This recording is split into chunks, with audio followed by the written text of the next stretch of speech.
ഇവിടെ കായിക ഇനങ്ങളെ കൂടുതൽ പ്രോത്സാഹിപ്പിക്കുക എന്നുള്ളതിൻ്റെ ഭാഗമായിട്ടാണ് ഇപ്പോൾ അർജൻറ്റീനിയൻ നാഷണൽ ടീമിനെ കേരളത്തിലേക്ക് ക്ഷണിക്കുന്നതിന് വേണ്ടി കഴിഞ്ഞ ദിവസം നമ്മൾ സ്പെയിനിൽ പോയിരുന്നു. നിങ്ങൾക്കറിയാവുന്ന സ്പെയിനിൽ വെച്ച് ടീമിൻ്റെ ബന്ധപ്പെട്ടവരുമായി സംസാരിക്കുകയും 2025 ഇന്ത്യയിൽ അർജൻറ്റീനിയൻ മാച്ച് ഒരു സൗഹൃദ മത്സരം നടത്താമെന്ന് അവർ സമ്മതിക്കുകയും ചെയ്തു. ഇതുമായി ബന്ധപ്പെട്ട് ഇന്ന് വിളിച്ച് നിങ്ങളെ കാണാമെന്ന് ഉദ്ദേശിച്ച് സർക്കാരിനെ സംബന്ധിച്ചിടത്തോളം വലിയ സാമ്പത്തിക ബാധ്യത ഇതുമായി വരും എന്നുള്ളതുകൊണ്ട് സാമ്പത്തിക സഹകരണം ആവശ്യമായി വന്നു.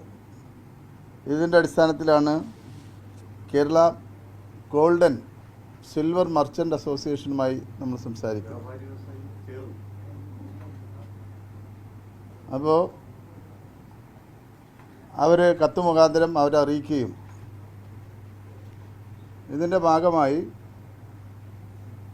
ഈ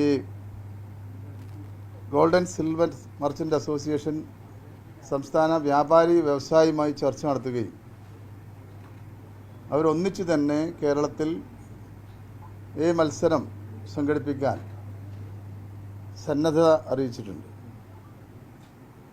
ഇതിൻ്റെ ഭാഗമായിട്ടാണ് ഇപ്പോൾ ഈ മത്സരം നമ്മൾ അടുത്ത വർഷം നടത്താൻ പോകുന്നത്.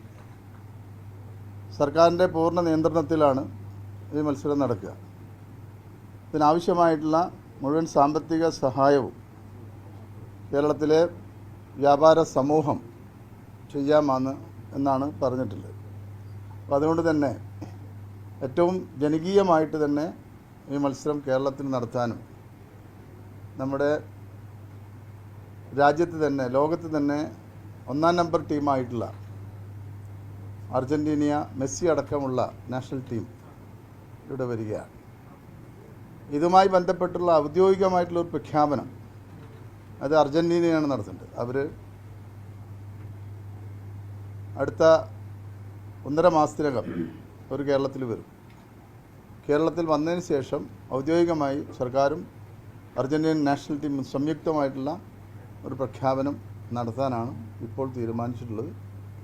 ഇതിൽ ഇപ്പോൾ കേരളത്തിലെ വ്യാപാര സമൂഹത്തിന് കേരള സ്പോർട്സ് ഫൗണ്ടേഷൻ്റെ പേരിലുള്ള നന്ദി അറിയിക്കുകയാണ്. കാരണം ഇത്രയും ജനങ്ങൾ ആഗ്രഹിക്കുന്ന ഒരു ജനകീയ ഫുട്ബോൾ കേരളത്തിൽ നടത്താൻ സർക്കാരിനൊത്ത് പ്രവർത്തിക്കാമെന്ന് സമ്മതിച്ചിട്ടുള്ള ഈ വ്യാപാരി സമൂഹത്തിന് അവരുടേതായിട്ടുള്ള രീതിയിൽ അവർക്കിതിൻ്റെ പ്രചരണ പ്രവർത്തനങ്ങൾ നടത്താം എന്നുള്ളതാണ് കണ്ടീഷൻ.